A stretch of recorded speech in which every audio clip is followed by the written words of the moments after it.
네, 정부가 총 24조 1천억 원 규모의 23개 사업에 대해 예비 타당성 조사를 면제하기로 했습니다. 이를 두고 정치권 안팎에서는 국가 균형 발전을 위한 결정이라는 찬성 의견과 세금 낭비고 토건 정부의 부활이라는 비판이 동시에 나오고 있습니다.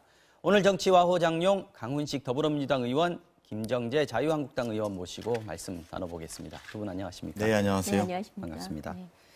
자, 강 의원님, 이에 지금 500억 이상, 국비 300억 이상 이 투입되는 뭐 대규모 사업이죠. 이 대규모 사업을 할 때 최소한의 경제성을 따져보자, 미리.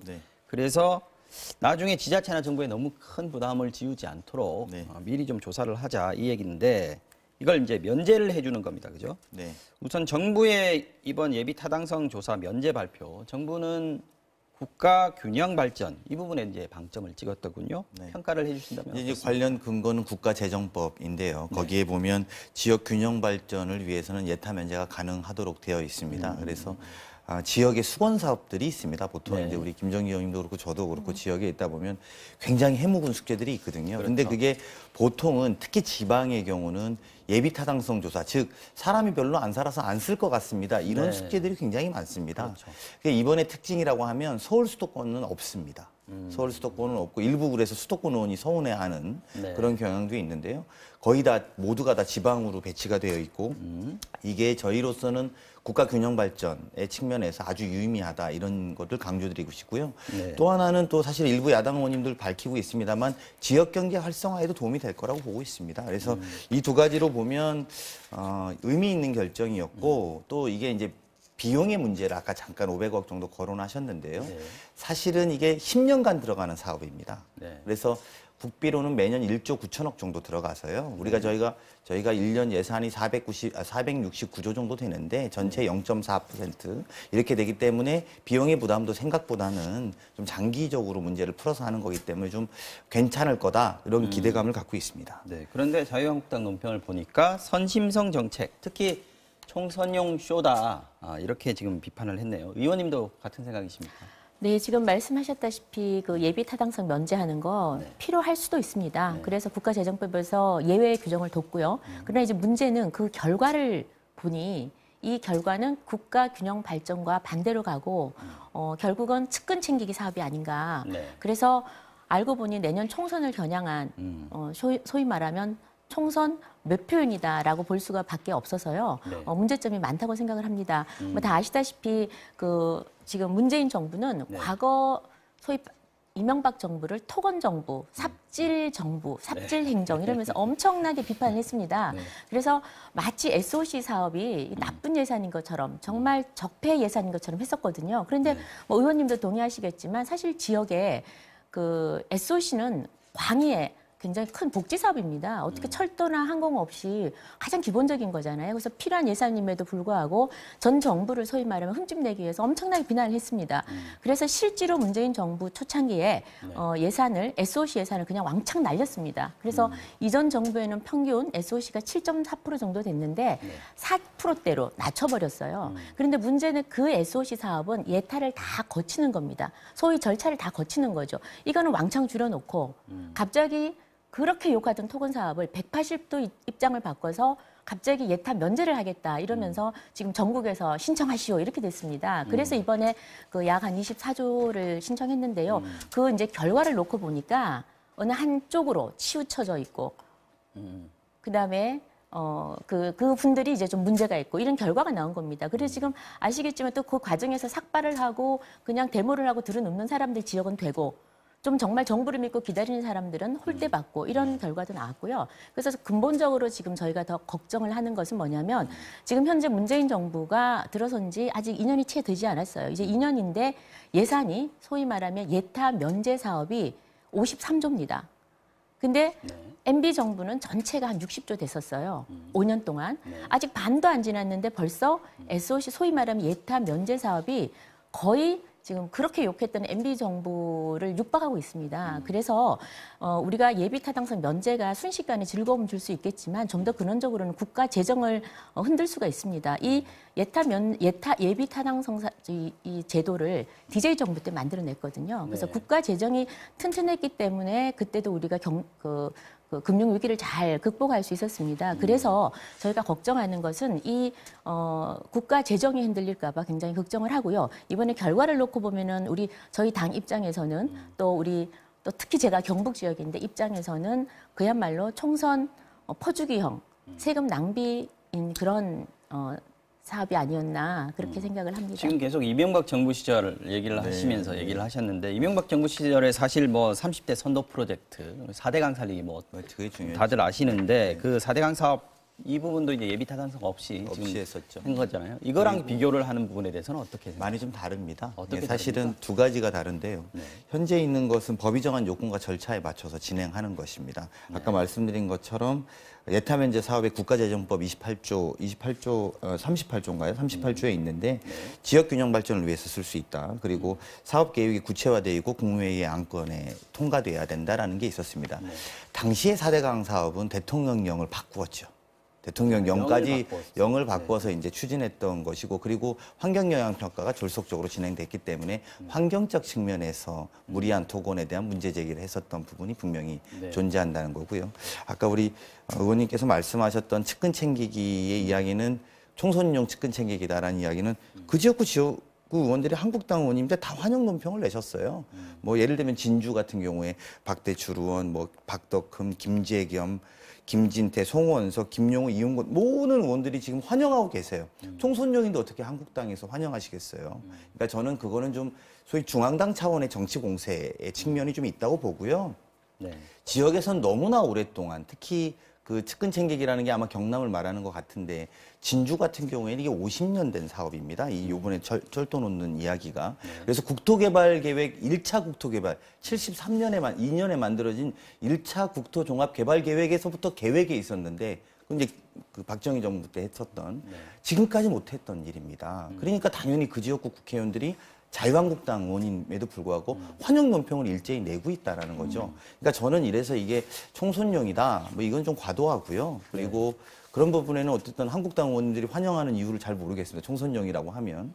그리고 그런 부분은 있고 말씀하신 것처럼 MB 정부의 토건 사업하고는 좀 질적으로 좀 다른 것이 그때는 우리가 4대강 사업이라는 것에 대해서 전혀 인식이 없는 즉 지금 이야기하는 건 철도를 놓는다거나 지역에서 현안이 돼 왔던 현안이 돼 왔고 것들이라는 또 우리가 검증된 사업들을 하는 겁니다. 다만 동네에 사람들이 없어서 쓰지 않을 것 같은데 이걸 굳이 해야 되겠느냐라고 해서 예비 타당성이 없었던 사업과 볼을 두어서 모든 4대강들을 막아서 새로 계획을 세우고 그런 것들이 환경영향평가의 과정에서 졸속적으로 진행됐던 것을 대통령령까지 바꾸어서 몇십 조 들어가는 사업을 계획했던 것은 좀 질적으로 좀 달리 보실 필요가 있다. 지역에서 추진하고 있던 사업들을 이번에 풀어주는 거하고 위에서 아예 정부에서 새로 만들어서 하는 거랑 다르다 이런 얘기인 것 같습니다.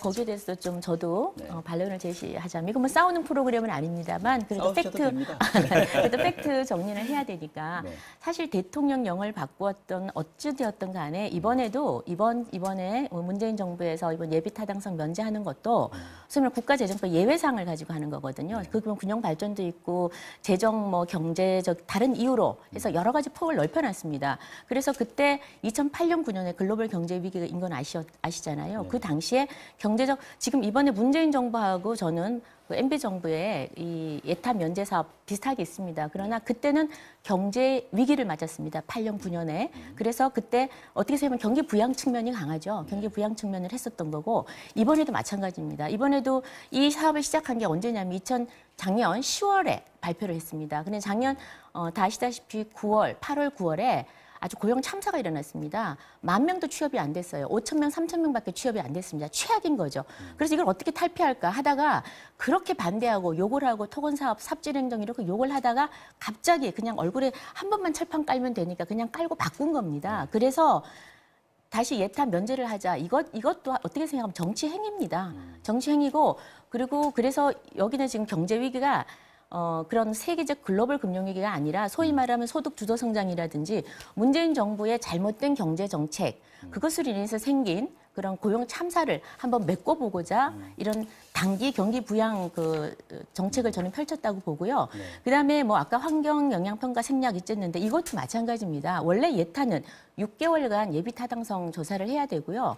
뭐 이건 아주 세계적으로 아주 그 벤치마킹할 정도로 굉장히 좋은 제도입니다. 그런데 이 제도를 불과 작년 10월에 하겠다 그러고 11월, 12월에 신청받고 아주 1개월 만에 졸속적으로 정말 처리했다 이 졸속적으로 말씀이네요. 처리했습니다. 네. 졸속적으로 처리했는데 그나마 아마 영향평가도 제대로 안 했을 겁니다. 그래서 저는 이 부분은 MB 정부나 문재인 정부나 다를 바가 없고 하나 바람이 있다면 문재인 정부가 지금이라도 이 부분에 대해서는 많은 분들이 의문을 제기하는 부분에 대해서는 좀 더 투명하게 알겠습니다. 절차도 좀 잠깐만 밝혀줬으면 제가 좋겠다. 사실관계가 틀린 건 말씀을 좀 드리면요. 네. 23개 사업 중에 17개는 이미 예비 타당성 조사가 통과가 된 겁니다. 네. 7개 정도가 저희가 안 돼 있는 거고요. 그리고 두 번째는 여기 보시면은 사업비와 관련해서 전부 다 SOC 사업이 아니라 가령 울산 같은 경우에는 산재 전문 공공병원이라든지 그래서 SOC가 대부분 아닌가요? 많은 부분을 차지하고 네. 있는 건 사실입니다. 네. 왜냐하면 대부분 작은 사업들은 광역단체가 할 수가 있거든요. 네. 근데 이제 그 정도의 부담을 지기 좀 어려운 형편에서 그리고 대통령 공약으로 미리 추진한 것이 아니라 시도의원, 시도지사들의 건의를 받아서 한 거니까 네. 훨씬 더 지역에 밀착돼 있고 지역의 수건 사업들이 반영돼 있다 보시면 될 것 같습니다. 강연이 이건 어떻습니까? 지금 정의당 같은 경우에도 토건 정부의 부활이다. 또 나쁜 선례를 남길 수 있다. 또 환경 파괴 우려도 제기를 하고 있는데 이게 뭐 자유한국당이나 다른 보수 정당에서 얘기하는 거하고 사실 정의당이 얘기하는 부분하고는 여당에서 받아들이기가 조금 무게가 다르지 않겠습니까? 네, 조심해야 된다는 말씀으로 저희는 듣고 있습니다. 즉 바꿔 말하면 환경의 문제를 이전 정부, 이명박 정부처럼 무시하고 사업을 추진하지 말고 네. 그 문제에 있어서 지역의 수곤도 풀어내고 동시에 환경의 문제도 적절하게 잘 반영할 수 있어야 된다라는 의견으로 충분히 저희들은 받아들이고 있고요. 네. 아까 말씀드린 것처럼 이게 안 했던 사업이면 환경에 대한 걱정을 좀 더 면밀하게 해봐야 될 것입니다. 대부분이 산업단지를 만들거나 아니면 도로를 까는 문제거나 철도를 놓는 문제일 경우들에 있어서는 환경의 영향평가라는 문제가 4대강 사업하고는 질적으로 굉장히 많이 차이가 납니다. 그럼에도 불구하고 정의당이나 야당 일부에서 환경 문제를 걱정하는 것에 대해서 저희는 충분히 숙고하고 또 그 부분에 유의해서 진행해야 된다고 생각합니다. 경기 부양을 위해서 좀 다른 편법을 쓴 거 아니냐, 피해가는 방법을 쓴 거 아니냐 이런 비판까지 나오고 있어요. 저는 시민단체들도 개인적으로는 제 그렇고요. 국토교통위원인데요. 네. 경기 부양 측면에서도 저는 일부 반영됐다고 봅니다. 네. 솔직히 말씀드리면 그 효과가 가장 큰 거죠. 예, 사실. 그리고 사실은 이 원래 그 SOC 산업이 경제 성장률을 올리는 데 제일 좋긴 합니다. 근데 다만 이번에 이 예타 면제 사업은 그런 측면보다는 원체는 그런 측면은 이제 결과론적으로 선정이 되고 나니까 그런 것도 있지 않느냐? 아니, 없습니다. 이렇게 말하는 건 저는 옳지 않다고 보고요. 다만 오히려 더 수건 사업들을 지역의 수건 사업들을 풀어내는 데 집중했다고. 네. 일부 저 팩트 체크 잘못된 팩트가 아, 있어서요. 그렇습니까? 그 23개 사업 중에 네. 뭐 다 아시겠지만 7개는 이미 예타를 올렸는데 완전히 이거는 경제성 없다 이래서 퇴짜마다 판정이 난 판정이 거예요. 완전히 부적격 난 판단이 거예요. 난 거죠. 완전히 네, 난 거고 특히나 거기에 좀 전에 말씀하신 경남 사업이 들어가 있는 거고 두 번째는 또 팩트가 틀린 게 뭐냐면 8개 사업은 아예 올리지도 않았어요, 지자체에서. 그냥 정부에서 알아서 해준 겁니다. 이거 하라고. 네. 그러니까 제가 조금 통과된 건 네네, 아니고요. 네, 네. 그런 거고. 그다음에 그 중간에 한 8개 정도는 예타 진행 중인데 이제 한 겁니다. 그리고 아까 말씀 잘하셨는데 지자체에서 정말 수건 사업을 올렸으면 지자체 사업을 들어줘야 됩니다. 그런데 아무런 이유 없이 정당한 설명도 없이 지자체에서 올린 사업을 안 한 경우도 있습니다. 대표적인 게 우리 경북인데요. 그건 잠시 뒤에 말씀드리겠습니다.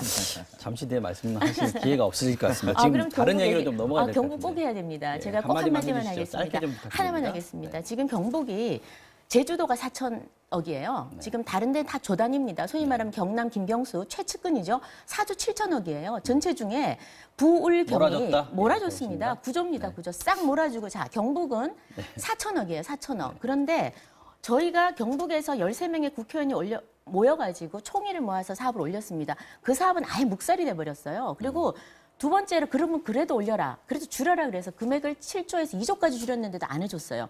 두 번째 사업으로 올려라. 그것도 올렸습니다. 4조입니다. 그것도 이제 그 복선 전철화하는 사업인데 이것도 그냥 4조를 올렸는데 4천억만 줬어요. 그래서 저희가 뭐 인구 면에서나 270만입니다, 저희가. 그 다음에 제주도가 67만입니다. 인구 면에서는 어떤 뭐 제주도하고 비교해서는 좀 안 됐지만 가장 꼴찌한 게 제주도와 경북입니다. 네. 그래서 경복 홀대론이 그야말로 진실로 되는 답변만 잠깐 드릴게요. 되는 게 아닌가 그런 생각이 일단 들고요. 이번에 제출하신 짧게 짧게 하겠습니다. 아니, 제출한 이번에 거를 전혀 제출하신 데가 전체 들어주질 않으셨던 68조예요. 네. 전체 규모가 68조고요. 김정기 의원님도 말씀하신 저렇게 3분의 1을 그럼 3분의 1은 잠시만 제 들어줘야지. 말씀 3분의 듣고요. 1은. 제가 다 들었잖아요. 네.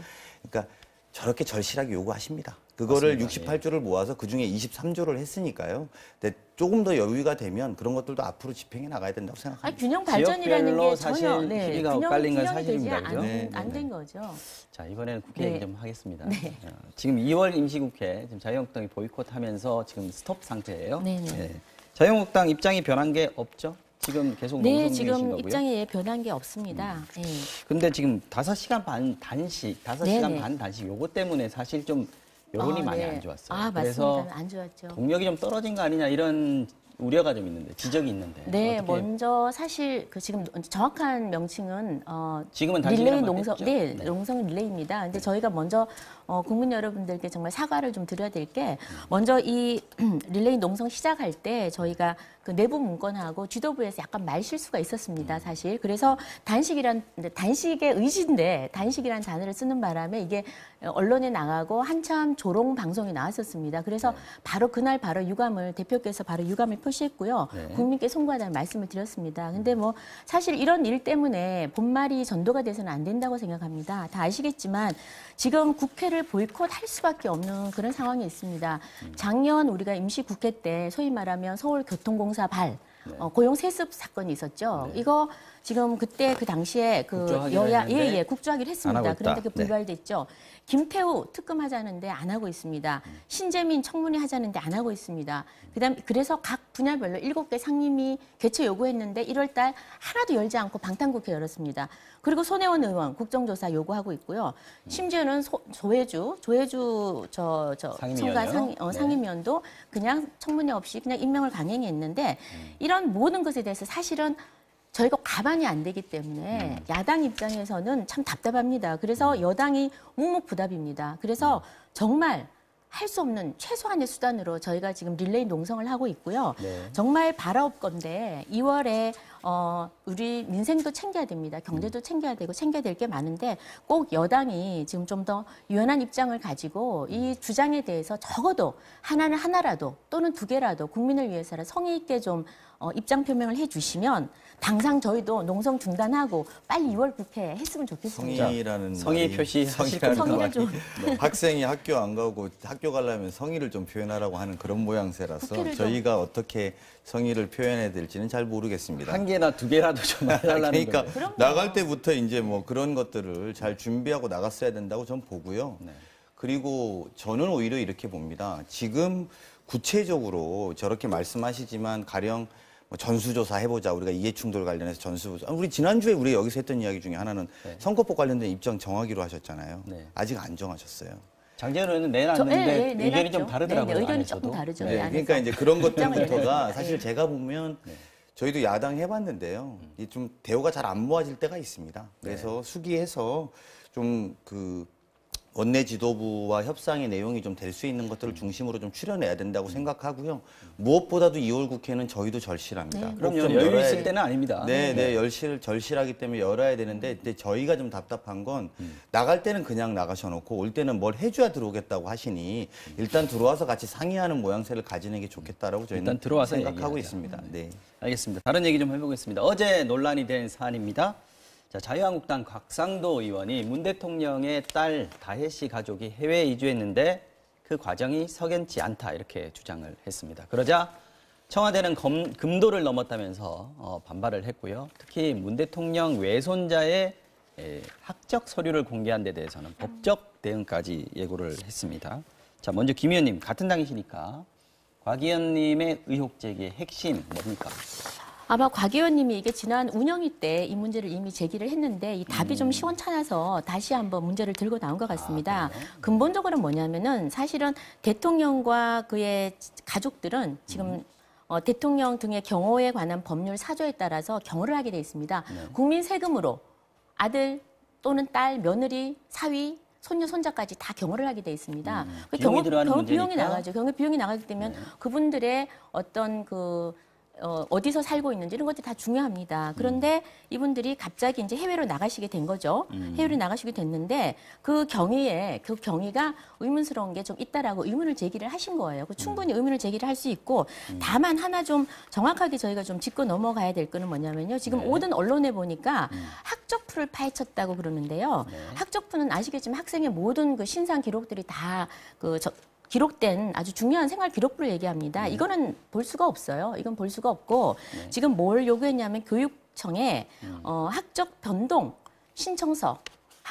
신청서를 정식으로 자료를 요구해서 받은 겁니다. 그래서 그 자료를 그 중요한 것은 또 이름을 가리고요. 그리고 네. 공개를 한 거고 이건 전혀 뭐 개인 그 정보법에 위반이 되는 것도 아니고 국회의원이 정상적인 경로를 통해서 확보한 거기 때문에 큰 문제가 없다고 보고요. 소위 말하면 이제 갑자기 해외를 가시면서 재산을 그냥 그 집 구기동 빌라를 그냥 팔지 않고 부인한테 증여를 한 다음에 팔았던 거 왜 그랬을까 의문 제기해 볼 수 있는 거죠. 예, 그리고 또 여러 가지 루머나 이런 그 사유에 대해서 여러 가지 말들이 있는데 그 말들에 대해서 그럼 과연 무슨 이유로 해외를 갔는가라고 정식으로 공개 질의를 한 겁니다. 네, 청와대가 그래서 답변을 청와대가 그냥 내놨죠? 답변을 아주 뭐 답변이 모자라다고 생각하십니까? 사실관계만 답변을 하시면 네. 되지 이거를 그렇게 흥분해서 저 응할 일은 아니라고 봅니다. 그리고 뭐 불가침 신성시되는 그런 그 영역이 아니고요. 청와대는 국민의 세금으로 운영되는 거기 때문에 경호에 관해서 얼마든지 질문을 할 수 있다고 봅니다. 국회의원이 당연히 할 수 있는 궁금증에 대해서 청와대에 질문을 한 것인데 뭘 그렇게 흥분하느냐 그렇게 이겁니다. 생각하실 그죠? 수도 있다고 보는데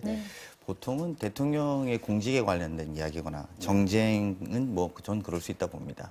근데 가족 또 넘어서 초등학교 다니고 있는 손자까지 네. 이걸 파헤치는 것에 대해서는 좀 유감스럽지 않을 수 없다 이렇게 말씀드리고 싶고요. 그리고 사실은 문 대통령 말고 1980년대 이후에 대통령 직계 가족이 해외 살았던 체류했던 경우는 모두 8명이 있었습니다. 근데 이건 이제 내용은 청와대에서 밝히지 않고 있는데요. 이유는 개인정보 보호 때문에 그렇습니다. 그러니까 이게 뭐 특별한 일이 아닌데 그리고 지난 말씀하신 것처럼 운영위에서 이미 한번 했어요. 했는데 뭐 특별한 게 아닌데 마치 뭔가 특별한 것처럼 이야기하고 것처럼. 그리고 그런 것이 마치 의도가 있다 문제가 이렇게 있는 것처럼 보이는군요. 하니 네. 사실은 이거는 뭐 의원님도 마찬가지지만 가족이나 손자 이렇게 거론하는 게 저는 뭐 불가침이다 아니다 이런 문제 이전에 정치적인 상도이로서도 좀 한번 지켜줘야 되는 것 아니냐 이런 문제의식이 있고요. 두 번째는 그래서 위법 사실이 뭐냐라는 겁니다. 구체적으로 위법 사실에 대한 이야기는 곽성도 아직 의원님도 안 없으세요. 했죠. 예. 예, 예. 그러니까 위법했다는 건 아닙니다. 위법했다는 건 아닌데 손자까지 학적부를 또는 뭐 학적 변동부를 가지고 이야기하는 것 자체가 불필요한 공세라고 의혹 제기를 보고요. 통해서 냄새를 피운다 이렇게. 뭐 그럼 뭐 보시면 사실은 뭐가 문제라는 거죠? 지금 이 청와대 부분에 그 대해서는. 김의겸 대변인이 음습한 공작 정치를 떠올리게 한다. 예, 아마도 이것도 이제 배경이 좀 있죠. 아마도 이제 곽상도 의원께서 예전에 박근혜 정부 때 민정수석 그리고 이제 어쨌든 대통령의 친인척 관리를 하는 역할을 하셨기 때문에 이것이 뭔가가 여러 가지 정보를 갖고 뭔가를 더 조작하려고 하는 거 아니냐라는 의혹 제기를 같은 수준으로 전 꺼냈다고 봅니다. 근데 저는 좀 더 담담하게 정치가 소위 말하는 내용 있는 정치로 좀 해보려면 저는 일단은 야당에서도 좀 과한 의혹 제기는 안 하는 게 맞다 저는 이렇게 봅니다. 네. 오히려 곽상도 그 의원께서 전에 그 친인척 관리를 한 일을 해봤기 때문에 조금이라도 의문이나 의심이 되면 그 부분에 대해서 청와대가 좀 명쾌하게 저는 밝히면 되고요. 아까 말씀하신 대로 위법한 부분이 없다면 저는 뭐 거리낄 게 없다고 생각을 합니다. 그리고 아까 다시 한번 말씀드리지만 대통령 가족이 지금 자꾸 뭐 딸, 손녀 이러면서 어린 아이를 자꾸 들먹이시는데요. 이거는 지금 손녀, 손자에 관한 문제가 아니에요. 거기에 해외 이주라는 것이 나와 있기 때문에 해외 이주를 왜 했느냐. 왜냐? 지금 아직은 밝히고 있지 않지만 여러 가지 해외 이주한 이유에 대해서 여러 가지 의혹들이 있기 때문에 그거를 한번 밝혀보고자 하는 거였습니다. 이거 운영위에서도 물론 제가 있었고요. 이런 말씀까지는 안 드리려고 그랬는데 그래서- 하나만 말씀드리면 예. 그때 당시에 최동욱 검찰총장 혼외자식 이야기를 그때 민정수석 시절이 2013년이에요. 네. 그러니까 그 냄새가 난다는 거예요. 그때 그렇게 하고 검찰총장 쫓아내고 뭐 이랬던 거 아닙니까? 제가 이런 말씀까지 안 드리려고 아니, 근데 그랬는데 국회의원이 이런 어떻게- 식으로 하는 과거 정부의 낡은 정치를 여기에다 대입하는 게 옳지 않다라고 이야기 드리는 거고요. 그 정도 하셨으면 제가 볼 때는 그냥 적당한 수준에서 하고 말으셔야지 그 대통령의 손자가 왜 나가 있냐, 마치 뭐가 있는 것처럼 말하는 게 뭐 법적으로 뭐가 문제라는 이야기라는지 저는 오히려 그걸 말씀하셔야 된다고. 자, 그래서 팩트만 말씀드리고 네, 지금 시간이 끝나서요. 팩트만 말씀드리겠습니다. 일단 청와대가 반박한 내용을 알려드리고요. 청와대는 그 사위가 게임 회사 부사장을 하고 있었는데 회사 사정이 어려워지면서 혹시라도 무리한 부탁이나 어려운 부탁들이 들어올까 봐 미리 자기가 알아서 사의를 표했고 일자리를 구하러 해외에 갔다. 이렇게까지 지금 얘기를 하고 있는 상황이고요. 자유한국당에서 아직 남아있는 의문점들이 좀 있을 수 있습니다. 네, 사회에 대해서 많은 그 의문점이 부분들은 있죠. 네. 또 제기하시면 또 이 자리에서 또 한 번 더 네. 얘기할 수 있는 기회를 갖도록 하겠습니다. 한국당 당권 레이스까지 짚어봐야 되는데 오늘 와호 장룡은 여기서 마무리를 해야 될 것 같습니다. 자, 강훈식 의원 그리고 김정재 의원이었습니다. 두 분 고맙습니다. 네. 네, 감사합니다.